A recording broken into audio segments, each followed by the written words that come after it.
Take out the hemlock needles and I get my first taste of hemlock needle tea. Then I want to make sure it's definitely clean. Yeah, the sap's flowing. This is the sumac spile. Kind of a pressure fit. I put the milkweed cordage in a bottle. I'll add the hemlock needles. Welcome to another episode of For You to Survive. Today it's maple tapping. In my teenage years, I used to read survival books and read about like how to make fire, shelter, get water, all this cool stuff. But I'd get to the part where making tea came into the chapters, and I'm like, why do I want to waste my time learning about teas?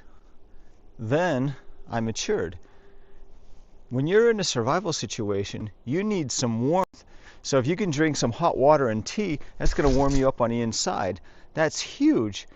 You don't even have to expend calories. If you warm up some water, boil some water and make a tea, you're heating yourself up without really burning calories to do that. That's huge. Otherwise, you'd have to burn calories to shiver and generate heat.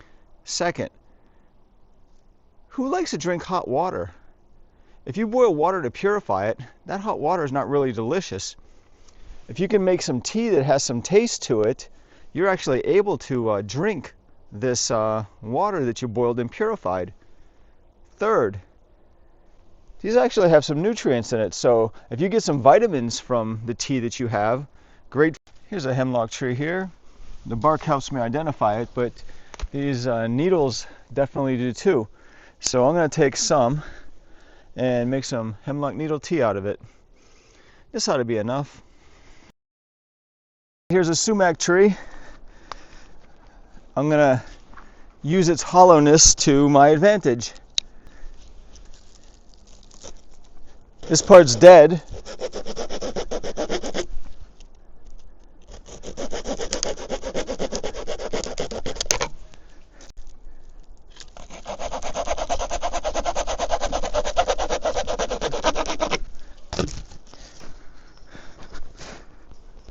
Wow, 2 ready-made spiles. These are like little straws. Yeah, I could see through one of them.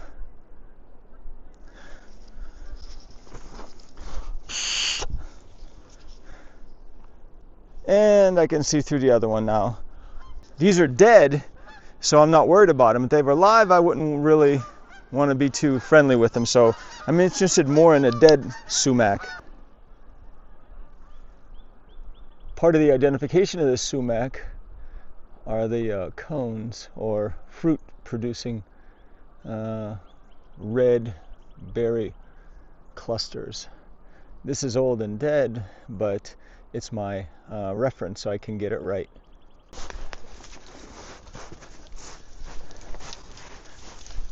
I'm in a patch of elderberries, and here's a good section. It's dead, and that's what I'm looking for.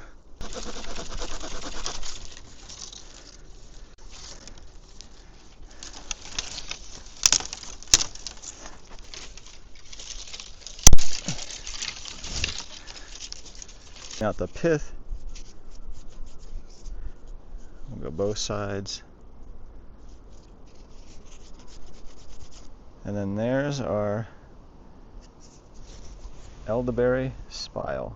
What I'm going to do is use my bush mug and a chain. I'm going to put the chain around a branch. I'll put the hook part through.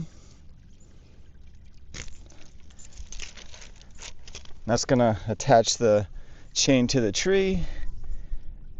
I'll attach this here. Now I know where I can bore my hole. So I want sap to come out. It's been a cold night and a warm day, so this is where I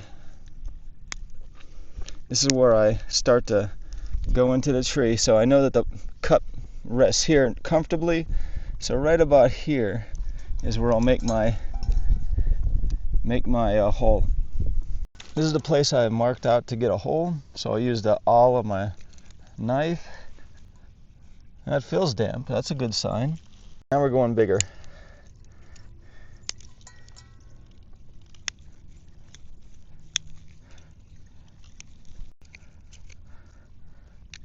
Clean up that blade. Keep going. It's almost like drilling a starter hole for the bow drill. More of that wetness. Sap's gonna come out soon. I prefer the sunny side of a tree. That seems to give the best amount of sap to come out. All right, definitely wet. Now this shouldn't hurt the tree, and I figure this is going to be on the fly. I'm only going to do this for a short time. I'm not going to make multiple holes in the same tree.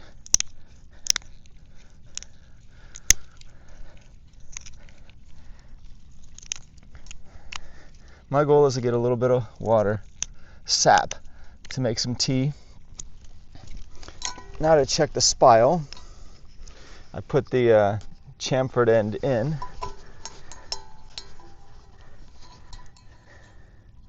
That's not bad, but I'm gonna have to make it a little bit bigger of a hole. I want a good fit in there. Then I want to make sure it's definitely clean. Yeah, the sap's flowing.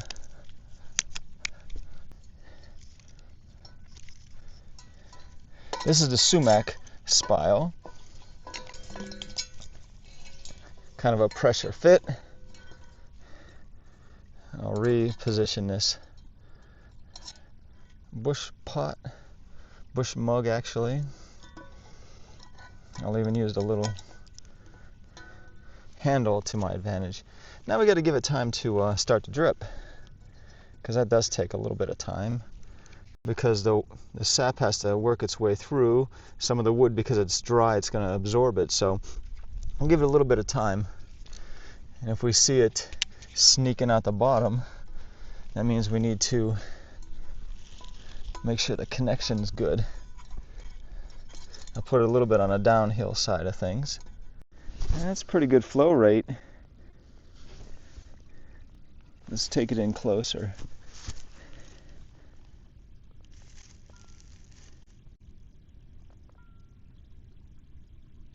I cut this elderberry stalk about hand size.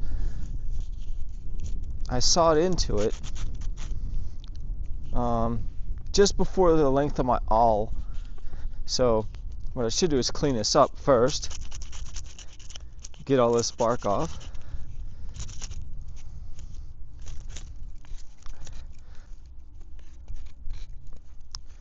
Okay, so now it's probably easier to see.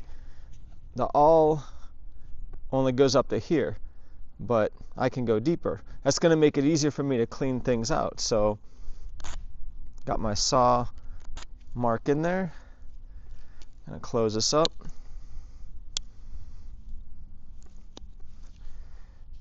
Now I got a stop cut.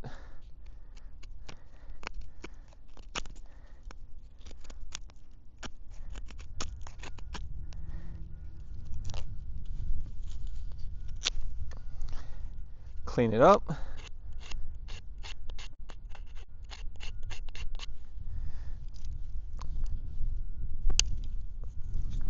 This makes it easier to get out the pith, because the awl goes through.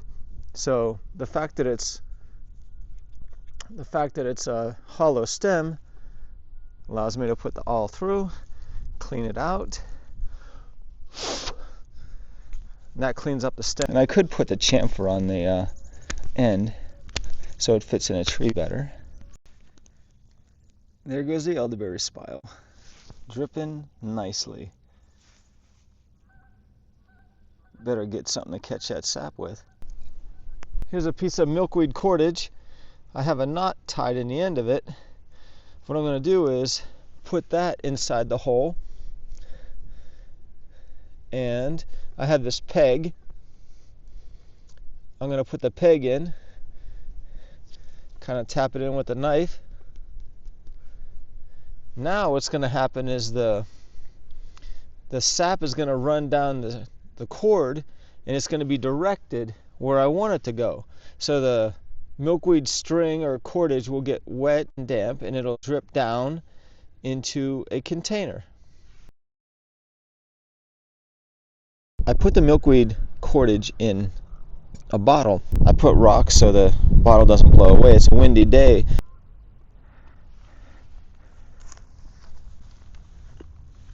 Here's some success with the milkweed cordage.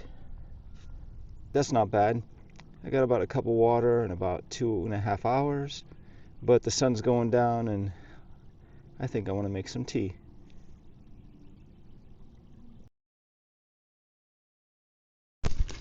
This is great.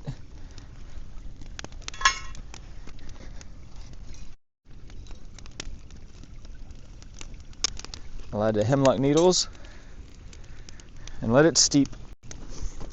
Put the lid on.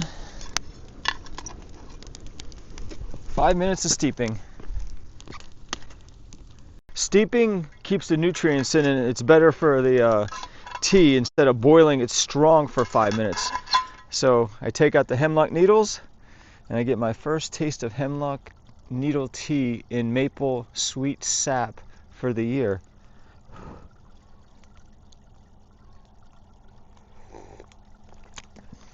Oh, that's so amazing. It's worth the effort of doing, and it's not really that hard.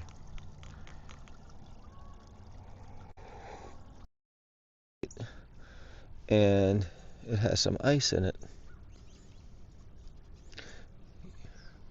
It wasn't cold enough, but that's more slushy. But basically, if you find ice in there, you take it out because it's water. But what's left over is the sweetness. So I just want you to know that the water, if you need it, is there. You drink it, you boil it up. But if you want a sweeter sap, you just take out the ice that's in there and you got a sweeter sap. And that's for you to survive.